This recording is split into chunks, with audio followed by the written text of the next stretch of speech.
অনুরাগের ছোঁয়া ধারাবাহিকের আজকের পর্বে দেখা যায় যে বোমা রিফিউজ করার পর দীপা চাবুক নিয়ে রুডিকে আচ্ছা মতো মারতে থাকে। সোনার কাছে এসে বলে যে ও তোর জীবনটা নষ্ট করে দিয়েছে, ধ্বংস করে দিয়েছে। তাই সোনা নিজেই চাবুক হাতে তুলে নেয় এবং আগের কথা মনে করেই সোনা রুডিকে মারতে থাকে। একে একে সবাই চাবুক দিয়েই রুডিকে মারতে থাকে।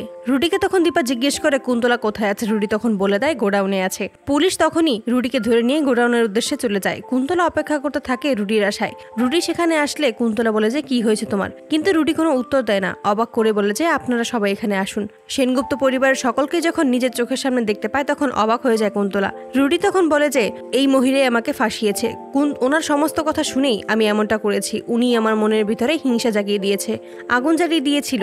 তখনই কুন্তলা বলে যে আমার ছেলে কিছুই করেনি, আমাকে আপনারা নিয়ে চলুন। কুন্তলা সবার সামনেই নিজের অপরাধগুলো স্বীকার করে নেয়। উর্মিকে দিয়ে সূর্যকে যে ভুল ওষুধ খাইয়েছে সবকিছুই স্বীকার করে নেয়। রুডি তখন হাত জোর করে বলে যে আমাকে আপনারা ছেড়ে দিন। দিবা তখন কুন্তলাকে বলে আপনি আপনার ছেলের জন্য কত কিছু করেছেন, আপনি আর কিছুই করতে পারবেন না। আপনি আমাদের অনেকগুলো বছর নষ্ট করে ফেলেছেন কুন্তলা। কুন্তলা রুডিকে বলে তোমাকে তো আমি বারবার বাঁচিয়ে নিয়েছিলাম, এবারও নিশ্চয়ই বাঁচিয়ে নিতাম, কিন্তু তুমি আমাকে শেষে ধরিয়ে দিলে। দীপা বলে যে অন্যের পরিবারটা একটু একটু করে শেষ করেছেন, সেই সুযোগে কখন যে আপনার নিজের পরিবারটাই ভেঙে গেছে আপনি সেটাই বুঝতে পারেননি। কুন্তলা তখন বলে আপনি ঠিকই বলেছেন, আপনি দুই মেয়েকে নিয়ে শান্তিতে থাকুন। যদি পুনর্জন্ম হয় তাহলে আমি চাইবো আমার যেন কোনো সন্তান না হয়। দীপা তখন পুলিশকে বলে ওদেরকে অ্যারেস্ট করে নিয়ে যাওয়ার জন্য। রুডিকে যখন ধরে নিয়ে যাবে তার আগে রুডি সুযোগ বুঝে একটা ইঞ্জেকশন বের করে এবং দীপাকে ইঞ্জেকশনটা পুশ করে দেয়।